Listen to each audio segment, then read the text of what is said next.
Friends, welcome to our channel. ఎలా ఉన్నారు? అందరూ బాగున్నారా? నేనైతే చాలా చాలా బాగున్నాను. మార్నింగ్ లేసేసి ఇంట్లో అన్ని పనులు ఈరోజైతే ఇల్లు కడిగేసాను నేను. ఏంటంటే దసరా వస్తుంది గదా! అందుకోసమని ముందుగా అయితే మనం దసరా కంటే ముందుగా అమావాస్య వస్తది గదా! అప్పుడైతే పెద్దలకి ఎత్తుకుంటాం గదా! అందుకోసమైతే ఈరోజైతే నేను ఇల్లు కడిగేసిన. సెకండ్‌కి ఉందనమాట. అమావాస్య సెకండ్‌కు అలా ఉంది గదా! నేనొచ్చేసి ముందుగానే మళ్ళీ వర్క్ ఉంటది గదా! అందుకోసమని ముందుగానే ఈ పనులైతే ఈరోజు మార్నింగ్ లేసేసి పిల్లలకైతే ఎగ్జామ్స్ ఉన్నాయి. మార్నింగ్ 5 కైతే లేసింది పాప. నేను మా హస్బెండ్‌కి టిఫిన్ కడదామని లేసేసరికి వంట చేసేసరికి మా పాప అయితే లేసేసింది. లేసి తనైతే 5:00 అయితే చదువుకుందనమాట. బాబు వచ్చేసి 6:30కి అట్లా 5:30కి అట్లా లేచిండు. తను కూడా చదువుకుర్రు. తర్వాత వచ్చేసి కొంచెం 7, 7:30 వరకు చదువుకున్న తర్వాత నేనైతే వాళ్ళు చదువుకుంటుర్రు గదా! నా పని నేనైతే వర్క్ చేసుకుందామని నీట్‌గా ఇల్లైతే ఈ విధంగా అంతా కడిగేసుకున్నా. ఇల్లైతే కడిగేసి బెడ్‌షీట్ అయితే మార్చేసిన. ఇల్లైతే ఈ విధంగా ఉందనమాట. ఈరోజొచ్చేసి చూపిస్తాను, చూస్తూ ఉండండి. ఇక్కడైతే బెడ్‌షీట్ అయితే వేసేసాను. ఇక్కడ పిల్లో అయితే వేసేసేయాలి. చూపిస్తాను చూడండి. ఇక్కడైతే పిల్లో కవర్స్ అయితే వేసేసి కొన్ని అంట్లున్నాయన్నమాట. అవన్నీ అంట్లు తోమేసేయాలి. ఈరోజైతే వర్క్ బానే ఉంది. చూస్తూ ఉండండి వీడియో. పిల్లో సదిరేసి పెట్టుకుంటే కొంచెం నీట్‌గా ఉంటది గదా! పీస్‌ఫుల్‌గా అనిపిస్తదనమాట. అందుకోసమని నేనైతే మార్నింగ్ ఎళ్ళేసేసి మళ్ళీ ఏంటంటే సెకండ్‌కుంది గదా! మళ్ళీ సాటర్‌డే 28 అట్లా డేట్ సాటర్‌డే వస్తే ఇగ 28, 29, 30 మళ్ళీ ఫస్ట్, సెకండ్ ఆలోపు ఇంకా కొన్ని పనులుంటాయి గదా! ఇంట్లో సదురుకునేది అవన్నీ. అన్ని క్లీనింగు అన్నీ ఉంటాయి గదా! అందుకోసమని ఈరోజే ఇల్లయితే కడిగేసిన. డైలీ అయితే తుడుచుకుంటే సరిపోతదిలే అని మార్నింగ్ లేసి అలా ఎందుకో నిన్న నుంచి అనిపిస్తుందనమాట. ఈరోజు గురువారం గదా! ఈరోజొచ్చేసి ఇల్లు కడుక్కున్నామనుకో, ఇల్లు కడుక్కొని పూజ సామాగ్రి అవన్నీ కడిగి పెట్టేసుకున్నామంటే రేపు శుక్రవారం గదా! ఫ్రైడే గదా! ఇంగా దీపం అయితే పెట్టుకోవచ్చు. అందుకోసమని ఈరోజైతే నేను ఈ క్లీనింగ్ ప్రాసెస్ అనేది పెట్టుకున్నా. కడిగి చూయించలేదనమాట. పిల్లలైతే ఇప్పుడే తినేసి వెళ్ళిపోయారనమాట స్కూల్‌కి. వాళ్ళు వెళ్ళిన తర్వాత నేను కొన్ని పనులున్నాయి గదా! ఆ బట్టలన్నీ సెల్ఫ్‌లలో సర్ది పెట్టేసాను. కొంచెం సెల్ఫ్‌లన్నీ నీట్‌గా పెట్టేసి ఇదైతే బాబు హెల్ప్ చేసిండనమాట. పాప, బాబు ఇద్దరు. వాళ్ళు 7:30 వరకు చదువుకున్న తర్వాత నాకైతే ఇక్కడ హెల్ప్ చేసిరనమాట. ఇక్కడ నుంచి నీళ్ళు వెళ్ళాయి గదా! ఇంగా అవన్నీ ఎత్తిపోసిరనమాట. నీట్‌గా అయితే క్లీన్ అయిపోయిందనమాట. క్లీన్ చేసేసిన. పిల్లలు అదే ఎగ్జామ్స్ ఉన్నాయని చెప్పినా గదా! పిల్లలకి ఎగ్జామ్స్ ఉన్నాయి గదా! దానికోసం అయితే కొన్ని బుక్స్ అయితే తీసుకుపోయారనమాట. కొన్ని బుక్స్ అయితే ఇక్కడనే ఉన్నాయి. అందుకని బుక్స్ అయితే ఇక్కడ పెట్టేసి వెళ్ళిపోయారు. ఇవన్నీ సెట్ చేసిన. ఈ బట్టలన్నీ ఇప్పుడు మడత పెట్టి పెట్టేసిన. సెల్ఫ్ ఉందనమాట క్లీనింగ్ చేసేది. ఇక్కడ ఇవన్నీ పాపకి ఈ రోజు వైట్ డ్రెస్ అనమాట. గురువారం వైట్ డ్రెస్ ఉంటది. వైట్ డ్రెస్ ఏసి జుట్లేసేసిన. ఇవన్నీ క్లీనింగ్ అయితే చేసుకోవాలి. బ్లౌజులు కూడా ఉన్నవి. బ్లౌజులు అయితే స్టిచ్ చేసి ఒక కుట్టేటివి ఉన్నాయన్నమాట. ముందు పార్ట్ అయితే కుట్టిన. వెనక పార్ట్ అయితే ఇంకా ఉందనమాట. ఇవన్నీ తీసి పెట్టేసి మిగిలిన పార్ట్ అయితే క్లీనింగ్ అన్ని చేసుకుంటా.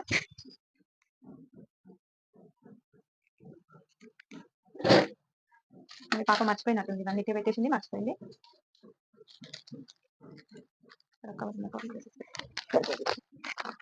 ఇలా అది లెగ్గిన్స్ వస్తాయి కదా! లెగ్గిన్స్ వచ్చిన కవర్లు అయితే ఇట్లా పెట్టేసుకుంటారు వీళ్ళు అన్ని. చూడండి ఈ విధంగా అయితే పాప బాగా జాగ్రత్తగా పెట్టుకుంటారు ఏ వస్తువు అయినా. మా పిల్లలకి అంత ఇంట్రెస్ట్ ఉండదు, ఒళ్ళొంగదు అనమాట పిల్లలకి. నేను ఇది లైనింగ్స్ ఉన్నాయి కదా! ఇవన్నీ ఒక దగ్గర పెట్టేసి మళ్ళీ ఇది అటు ఇటు వెళ్ళిపోతాయి అన్నమాట. క్లాసులు కుట్టేటప్పుడు ఇబ్బంది అవుతుంది. ఇవన్నీ తీసేసుకున్నాను అనుకో కొంచెం క్లీనింగ్ చేసేసుకొని ఇక్కడైతే ఒక చాపీసు ఇవన్నీ ఉండాల్సిందే. నాకు తీసుకొస్తా.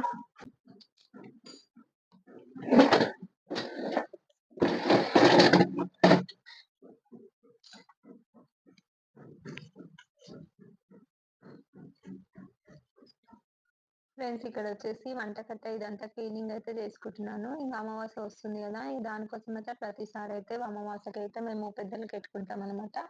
ఇంకా దానికోసము ఈ క్లీనింగ్ అయితే ఇప్పుడే చేసేస్తున్నాను. ఎందుకంటే మళ్ళీ వర్క్ ఉండి అక్కడ వెళ్ళిపోతాం అనుకో హడావిడి అయిపోతుంది అనమాట. ఇక ఏంటంటే ఒక రోజు ముందు ఉందనంగా ఇవన్నీ చేసుకోవాలంటే అలసిపోతాము. మళ్ళీ వంటలు అవన్నీ ఉంటాయి కదా చేసేటివి ప్రాసెస్ అంతా.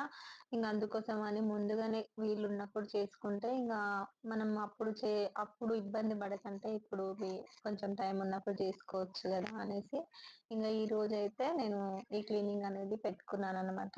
పిల్లలైతే ఇప్పుడే స్కూల్‌కైతే వెళ్ళిపోయారు. వాళ్ళు వెళ్ళిపోయిన తర్వాత నేనొచ్చేసి ఇక్కడ వంట కట్ట అదంతా క్లీన్ చేసేసి, అలాగే స్టవ్ ఇదంతా క్లీన్ చేసేసిన. ఇది వచ్చేసి అంట్లయితే ఉన్నాయన్నమాట కొన్ని. నైట్ అయితే అంట్లు తోమపెట్టుకోలేను. అంట్లున్నాయి. ఇప్పుడైతే క్లీనింగ్ అయితే అయిపోయిందనమాట. అంట్లు గిట్ల తోమేసినాక తలంటు స్నానం చేసుకొని, ఇక్కడ గడపకైతే పసుపు రాసేసి మార్నింగే నేను ఇల్లు కడిగేటప్పుడే ఇక్కడ బయట వాకిలి కూడా కడిగేసినాననమాట. అంత వైపర్ తోటి కడిగేసి దుబ్బేసినాననమాట వాటరు. ఇక్కడొచ్చేసి బొట్లు పెట్టుకుంటా. నేను ప్రతిసారి అయితే నేను ముగ్గేసినప్పుడు ఇలా నేను పూజ చేసుకున్నప్పుడు ప్రతిరోజు, ప్రతిసారి నేను పూజ చేసుకున్నప్పుడల్లా ఇట్లా కుంకుమ ముగ్గులో పెడతాను కుంకుమ, పసుపు. ఇంగా నెక్స్ట్ వచ్చేసి ఇక్కడ దేవుడి పటాలన్నీ తీసేసి క్లీన్ చేసేసిన. క్లీన్ చేసి పెట్టుకున్న తర్వాత ఇక్కడైతే మనం దేవుని పెట్టె దగ్గర ఒకటి క్లాత్ అయితే వేసుకుంటా నేను. రెడ్ గానీ, గ్రీన్ గానీ అలా క్లాత్ అయితే యెల్లో గానీ క్లాత్ అట్లా వేసుకుంటే మంచిదనమాట మనకి. ఇంగ కిందయితే అంటే కింద నేల టేబుల్ పైన కింద అలాగనే పెట్టకుండా న్యూస్ పేపర్స్ వేస్తాం గానీ, అందులో ఏదేదో ఏంటంటే న్యూస్ పేపర్‌లో న్యూస్ వస్తది గదా! ఏవేవో న్యూస్‌లుంటాయి. మనం పూజ చేసేటప్పుడు ఆహ్, మనం చేస్తాం గదా! అక్కడ వర్డ్స్ ఉంటాయి గదా! కొన్ని వర్డ్స్ అలా చూడాల్సొస్తదనమాట. మంచుంటది, చెడుంటది. అందుకోసమని నేను ఒకసారయితే అలా చూసిన. అంటే ఏందంటే ఏదో చంపుకోవడము, చేయడము, ఇలా హత్యలు చేయడం ఇవన్నీ ఉంటాయి గదా! ఇట్లా పూజ చేస్తుంటే ఆ వర్డ్స్ అనేటివి కనిపిచ్చి ఇంగా మైండ్ అంతా అప్‌సెట్ అయితదనమాట. ఆ విధంగా అందుకని నేనింక అప్పటినుంచయితే ఇంగా న్యూస్ పేపర్స్ యూజ్ చేయొద్దు. ఇలా క్లాత్ వేసుకోవాలి. ఆహ్, ఎగ్ ఆహ్, ఎగ్జాక్ట్‌గా అంటే ఏంటంటే ఇప్పుడు మనం ఇలా వేసుకోవడమే మంచిదనమాట. నేను కొన్ని వీడియోలో చూసిన. ఇలా క్లాత్ గాని, ఒక షీట్ గాని ఏదైనా వేసుకుంటేనే మనకు బావుంటదనమాట. ఇలా నేనైతే గ్రీన్ కలరు, అలాగే రెడ్ కలర్‌ల క్లాత్స్ ఉంటాయి గదా! అలా ఆ క్లాత్‌లయితే వేసుకుంటాను. సో, ఇక్కడైతే పూజైతే కంప్లీట్ అయిపోయింది. ఇక్కడైతే నేను దండం బెట్టుకుంటున్నాను మంచిగుండాలని. నేనైతే ప్రతిసారయితే మనసులో అలానే మొక్కుకుంటాననమాట. నేను నా ఫ్యామిలీ అయితే మంచిగుండాలి అని మొక్కుకుంటానండి. ఇలా మొక్కుకున్న తర్వాత ఇంగ పూజ అయితే కంప్లీట్ అయిపోయింది. కంప్లీట్ అయిపోయినంక మీకైతే ఎలా నేను పూజ చేశాననేది కంప్లీట్ అయిపోయింది గదా! ఎలా ఉంది నా పూజ రూమ్ అనమాట. అంటే రూమ్ లేదు. కొంచెం ఇట్లా టేబుల్ లాగా ఉంటది. అదే నేను పూజ గదిలాగా భావిస్తాను. మనకు ఎంతలో ఉన్న మన స్థాయికి తగ్గట్టు మనమున్న అంతల్ని సరిపెట్టుకోవాలండి. నేనైతే ఆ విధంగానే ఉంటాననమాట. మనమంతా ఎక్కువ ఆశ అనేది అలా ఉండాలి, ఇలా ఉండాలి అనేది ఏముండదనమాట. ఎందుకంటే మనం ఉన్నంతల్లోనే అదే మన దేవుడి రూమ్‌గా నేను భావించి అలా చేసుకుంటాను. ఇంగ బయట ముగ్గయితే వేసిన ఇందాక. బయటయితే ముగ్గు వేసుకున్న తులసమ్మ కాడైతే దీపం పెట్టిన. అలా వేసుకున్నానని చూపించిన. దీపం అయితే పెట్టిన. టైమొచ్చేసి 12 అయితుందనమాట. పూజ అయిపోయేసరికి 11:30 అట్లా అయింది. ఇక్కడైతే మీతో మాట్లాడదామని ఇక్కడ ఇంక పూజ అయిపోయిన తర్వాత చెప్తున్నాను. పక్కన కొన్ని సౌండ్స్ వస్తున్నాయనమాట. పక్కన రూమ్ వాళ్ళుంటారు గదా! చిన్న బాబుండనమాట. బాగా ఏడుస్తాడనమాట. ఆ బాబు సౌండే వస్తుంది. నేను హ్మ్. అందుకని అక్కడ వాయిస్ మ్యూట్ జేసేసి నా వాయిస్ ఓవర్ అయితే ఇస్తున్నాను. పూజ అయితే కంప్లీట్ అయిపోయింది. ఇప్పుడైతే బ్లౌజులయితే స్టిచ్ చేసుకోవాలి చూపిస్తా. నెక్స్ట్ ఇక్కడొచ్చేసి పిల్లలైతే స్కూల్ లంచ్ టైమ్ అయిందనమాట. ఇంగ స్కూల్‌కెళ్ళైతే వాళ్ళు వచ్చేసిరనమాట. లంచ్‌కొచ్చేసిర్రు. పాప రాంగానే కడుపు నొప్పొస్తుంది మమ్మీ అని చెప్తా ఉంది. ఇంకా సరేలే మార్నింగ్ కొంచెమే తినిపోయిందనమాట. ఇంక అందుకోసం గిట్ట కడుపు నొస్తది కదా! అందుకే చెప్తున్నా. బాబు వచ్చేసిండు. ఇంక వీళ్ళకైతే అన్నం పెట్టేసిన. నేను కూడా ఇంగ ఇందాకనే నా పూజ కంప్లీట్ అయింది కదా! నేను కూడా ఇంగ ఏం తినలేను.